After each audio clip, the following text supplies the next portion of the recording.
Senior Advocate of Nigeria, Afam Osigwe, joins us now to have a look at this development. Thank you very much for coming to Newsnight. Well, thanks for having me. Now, when you look at Kano State, you think Kano has been held for years by Rabiu Kwankwaso. What's beginning to happen to the Kwankwaso movement? Because his party has been able to install a governor. So why the noise about bribing the judiciary to ensure justice? Well, I think it's a cause for concern when a judge is member of an election petition tribunal makes a public statement that some lawyers who are involved in the matter before the tribunal are making an attempt to bribe them or to financially induce them. And so that would cause apprehension in the mind of the citizenry. The unfortunate thing about the allegation is that it does not give any indication whether it is counsel to the petitioner or the respondent. So it creates room for crisis where each party alleges that it is the other person trying to influence the tribunal.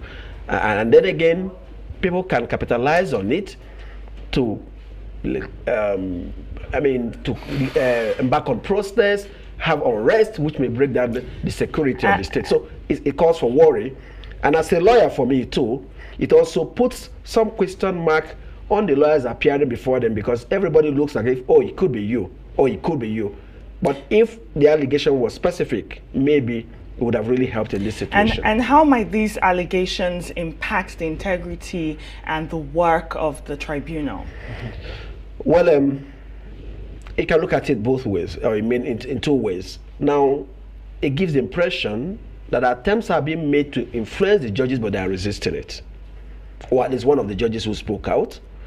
I do not know that any other judge has spoken out. It also gives the impression that people may keep making an attempt to influence it, and it's about perception. And that if ultimately those who are making this attempt succeed in bribing any of the judges, then that justice may have been procured, not based on the facts and the law, but based on the financial inducement. So they thought that lawyers would want to induce the tribunal to give a rather judgment in their favor. Erodes the process of the type of confidence you would expect to have on it. That attempt could be made in itself is very worrisome.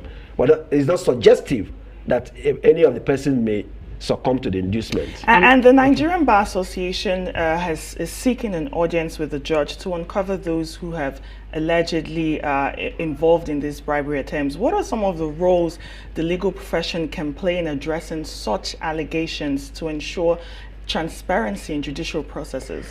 I think that's one of such, because when a blanket allegation is made that lawyers are attempting to bribe judges, I think the NBA has a role to play in seeking to find out which particular lawyer has done this, so that that lawyer will be singled out for disciplinary action.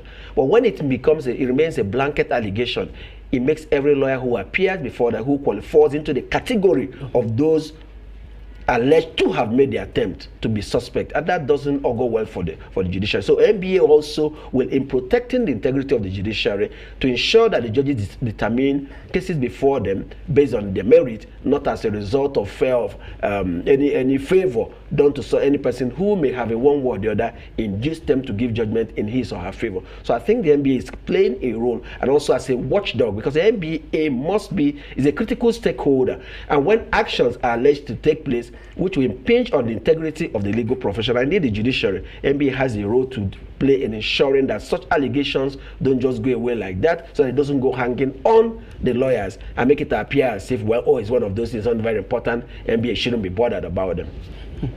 Now, let me take you back to the point you made earlier, that it's even worrisome that an attempt could be made in the first place. It is. And what does that say? Because this is not the first time we hear about allegations like this of people trying to bribe the lawyers and the judges.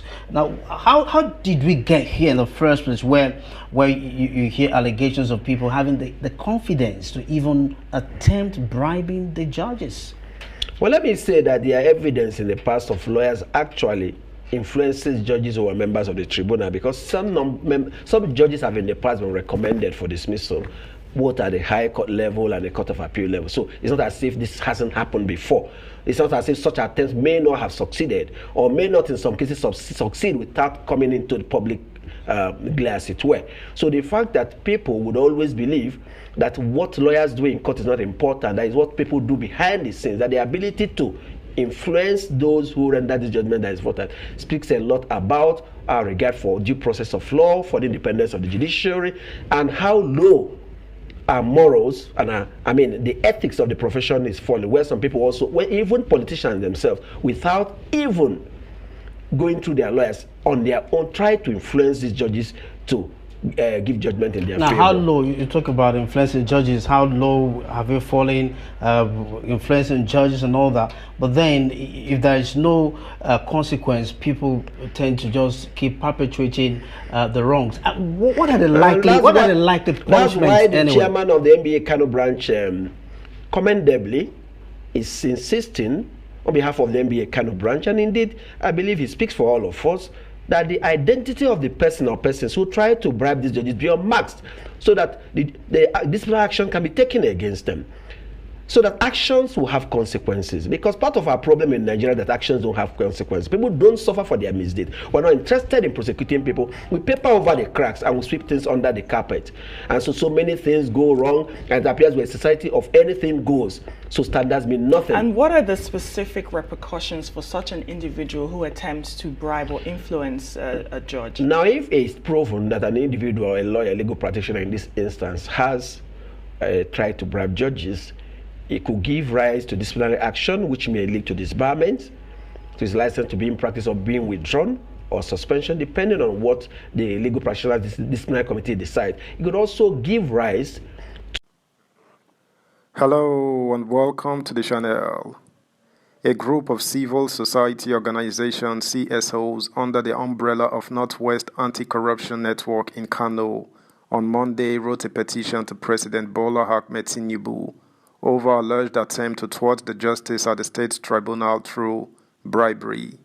The CSO submitted a petition to the state governor after a peaceful protest, which took them from Kofa, Nasarawa area of the city to Kano State Government House. They took to the streets despite order by Kano Commissioner of Police, Mr. Mohammed Uswani Gumel, against street protest over the outcome of tribunal ruling in Kano.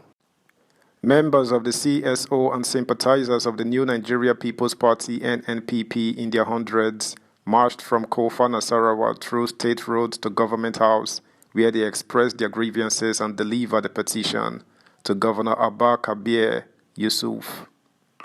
That's the news, guys. Thanks for listening. Until next time, bye.